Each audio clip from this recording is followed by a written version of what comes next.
Part 2 है देखो। उसका वॉल्यूम कम होता है। अब कंप्रेसर को काम करना आसान हो जाएगा। बात समझ आई? तो अब काम करना आसान हो जाएगा। तो इसके जो हमारे पास पीवी डायग्राम और टीएस डायग्राम दोनों बहुत इंपॉर्टेंट है। यहाँ पे हमारे पास क्लोज सिस्टम जो होता है वो हम जहाँ पे इलेक्ट्रिसिटी जनरेशन करनी है वहाँ पे हम क्लोज साइकिल का यूज करते हैं। थोड़ा समझ आया? आगे चलते हैं। अब देखिए हमारे पास जो इसमें डायग्राम बनता है तो उसके लिए पीवी और टीएस डायग्राम दो बनेंगे, ठीक है? दोनों हम यहाँ पे ड्रॉ कर लेते हैं। तो सबसे पहले और ये जो हमारे पास दो प्रोसेस है, जल्दी से लिख लीजिए इसको। तो आपको क्या करना है, एक बार ध्यान से देखना। तो मैं आपको यहाँ पे समझा देता हूँ, ठीक है? यहाँ पे समझा देता हूँ पहले क्लोज साइकिल में। मेरे भाई साहब देखो भाई यहाँ पे ना 4 प्रोसेस होती है, ठीक है? आइसेंट्रोपिक, आइसोएंट्रोपिक मतलब एंट्रोपी, और देखो तो यहाँ पर 2 है। अब देखो ये, हाँ 2 है ना, ये रिवर्स है। अभी तो जूल पढ़ रहे हैं पर ये रिवर्स हालत है। देखो ये इसमें चल रहा है, एंटी क्लॉक चल रहा है। अगर ये क्लॉक वाइज चलेगा तो जूल हो जाएगा।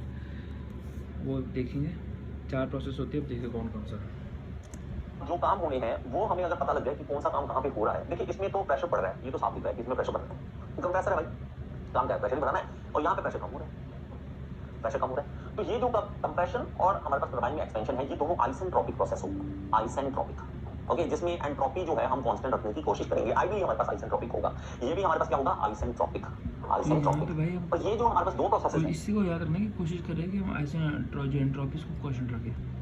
ये हम क्या करते हैं? कांस्टेंट प्रेशर पर, कांस्टेंट प्रेशर पर हम ये काम करेंगे। ओके, कांस्टेंट प्रेशर पर। बात समझ आई? जब आपको ये चीज समझ आती है ना तो आपको दूसरी चीजों को ये काम करते हैं। और ये जो हमारे पास दो प्रोसेसेस हैं, ये हम क्या करते हैं? कांस्टेंट प्रेशर पर, कांस्टेंट प्रेशर पर हम ये काम करेंगे। ओके, कांस्टेंट प्रेशर पर। बात समझ आई? जब आपको ये चीज समझ आती है ना तो आपको दूसरी चीजों की क्लैरिटी मिल जाती है कि हमारे अच्छा इसके साथ का ही है। अब हमें बात समझ आनी चाहिए कि अच्छा कंप्रेशन हो रहा है तो वॉल्यूम कम होगा। बात समझिए? अब देखिए हमारे पास वापस आ जाते हैं, हम पीवी डायग्राम बनाते हैं। तो हमारे पास क्या है? सबसे पहला पॉइंट हम यहाँ से शुरू करेंगे। ओके, यहाँ से शुरू कर लेते हैं, यहाँ से। ओके, तो सबसे पहला पॉइंट हम कर लेते हैं 1 से 2 जाते हैं, मान लीजिए यहाँ से यहाँ तक। अब देखिए 1 से 2, 2 से 3, जो मर्जी आप मान लीजिए। तो अगर आपकी बुक कोई इसको पॉइंट अलग मानेगी तो उसमें डरना नहीं है कि सर आपने 1 लिखा है उसमें तो 2 लिखा हुआ है। 1 से 2 हमारे पास जब जा रहे हैं तो क्या हो रहा है कि हमारे पास वॉल्यूम कम हो रहा है। कंप्रेशन है भाई, वॉल्यूम कम होगा। वॉल्यूम कम स्टार्टिंग में हो रहा है, कंप्रेसर हो रहा है तो क्या वॉल्यूम कम होगा, इसलिए हो रहा है। और वॉल्यूम मेरा वॉल्यूम कम हो रहा है, प्रेशर बढ़ रहा है।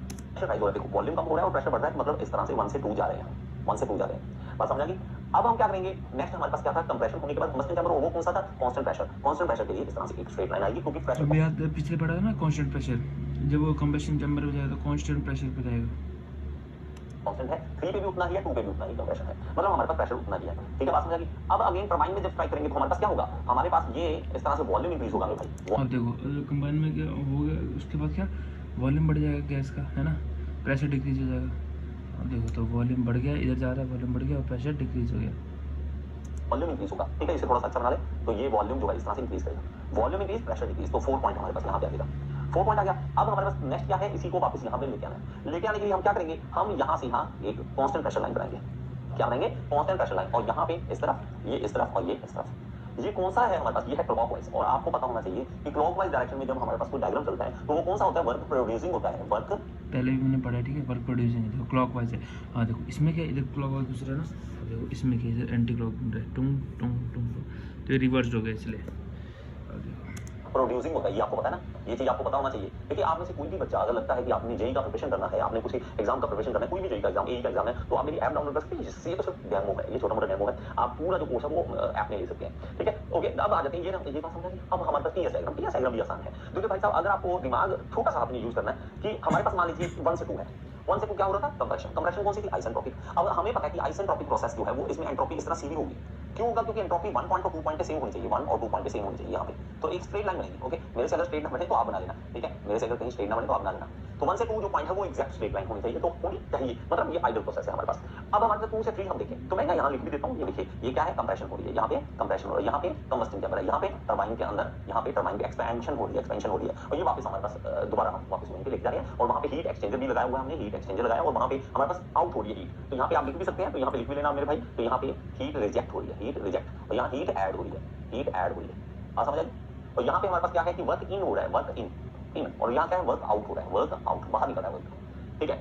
अब हमारे पास 1 से 2 तो हमारे पास आ गया, आइसेंट्रोपिक आ गया, 1 से 2 हमने बना लिया। 2 से 3 हम देखते हैं तो हमारे पास कौन सा है कि कांस्टेंट प्रेशर वाला। अब कांस्टेंट प्रेशर वाले को बनाने के लिए हमारे पास क्या आएगा? तो इसको इसी से बना लेते हैं। तो यहाँ पर इस तरह से जाएगा ऊपर की ओर। तो उसमें क्या होगा कि हमारे पास अचानक से कंबस्शन चैम्बर में अचानक से टेंपरेचर बहुत राइज होगा और एंट्रोपी भी इंक्रीज होगा उसका। और दूसरा हम इसमें केस में आ जाते हैं, और दूसरा हमारे पास क्या है? यहाँ पे आ जाते हैं। और आगे क्या है? 2 से 3 आने के बाद 3 से 4, 3 से 4। तो 3 से 4 हमारे पास क्या है? ये देखिए टरबाइन में हमारे पास स्ट्राइक करते हैं तो आइसेंट्रोपिक। तो 3 से 4 हमारे पास आ जाते हैं। ओके, लास्ट है क्या, और लास्ट हमारे पास इसी तरह आ जाएगा भाई साहब, ये हम इससे बना लेते हैं जी। तो ये हमारे पास इस तरह से आएगा, तो ये कलर शायद दिख नहीं रहा होगा आपको, तो देखो इससे हम याद रख सकते हैं 2 आइसेंट्रोपिक है, ठीक है, और एक क्या है आइसेंट्रोपिक का। अब देखो टेम्परेचर राइज होता है मतलब कांस्टेंट टेम्परेचर राइज तो होगा ही कंबशन चैम्बर में जाके, और वहाँ पे डिक्रीज हो जाएगा।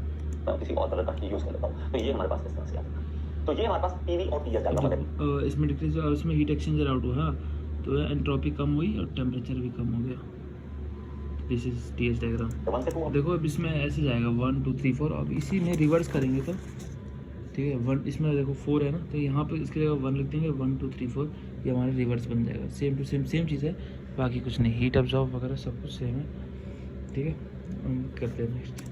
तो हमारे पास फिर से मैं लिख देता हूँ एक बार। तो यहाँ पे कंप्रेशन हो रहा है, आइसेंट्रोपिक कंप्रेशन हो रहा है, आइसेंट्रोपिक कंप्रेशन हो रहा है, और यहाँ पे कंबस्टिंग चैम्बर में हम हीट ऐड कर रहे हैं, हीट ऐड कर रहे हैं, इन दे रहे हैं, और यहाँ पे क्या हो रहा है, यहाँ पे Q out, sorry work out हो रहा है, यहाँ पे क्या है वर्क आउट हो रहा है, तो यहाँ पे टरबाइन है, टरबाइन, और यहाँ पे क्या है हमारे पास, यहाँ पे हीट आउट हो रहा है, आउट रिजेक्ट हो रहा है हमारे पास, और ये हीट एक्सचेंजर है, यहाँ पे क्या है वर्क इन हो रहा है, वर्क इन हो रहा है। तो ये हमारे पास पीवी और टीएस डायग्राम, प्लीज इसको बना लीजिए, और अगर आपको ये चीज समझ आई है तो एक बार कमेंट बॉक्स में बता दो यार, कुछ ज्यादा तो नहीं है, विकेट तक नहीं है, एक बार जरूर बता दो, ताकि मुझे पता लगे कि मेरी समझाई हुई चीज आपके सीधा दिमाग में घुस रही है कि भाई वो गलती कहीं से आ रही है, ठीक है। मेरी वीडियो आपके हेल्पफुल होनी चाहिए, तभी मजा आएगा। और यहाँ पे मैं लिंक दे रहा हूँ, आपकी ऐप डाउनलोड कर सकते हैं, आप ऐप डाउनलोड जो करेंगे उसमें आपको सारे कोर्सेज मिल जाएंगे, आप मेरे पास जेई क्लियर कर सकते हैं। Thank you so much, next video में फिर से मिलेंगे। ठीक है, तो यहाँ पे तो ये था जूल साइकिल। अब देखो इसमें पढ़ते हैं फटाफट। Air refrigeration working on Bell Coleman cycle या जूल साइकिल रिवर्स, ठीक है।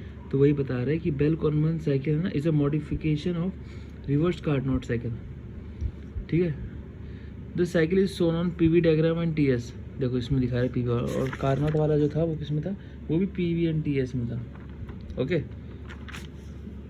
इसमें 4 प्रोसेस है, देखो आइसेंट्रोपी, आइसो कंप्रेशन, आइसन थर्मल, ये हमने पढ़ रखा है, तो वो चारों याद रखना भाई, इनको याद रखना ही पड़ेगा। और ये है इसी तरीके से, ये सारी चीज़ें हैं, प्रोसेस हमने पढ़ लिया। ये फॉर्मूले है कोफिशिएंट ऑफ परफॉर्मेंस का फॉर्मूला, ठीक है। इसके रिलेटेड हम क्वेश्चन देखेंगे, कंप्रेशन और एक्सपेंशन रेशियो, ये है इसका। अब हम इसको देखेंगे आने वाले टाइम में कि इसको कैसे यूज़ करते हैं, बस इसको हमने पढ़ लिया कि हाँ पढ़ा है। अब नेक्स्ट आता है वेपर कंप्रेसर रेफ्रिजरेशन सिस्टम।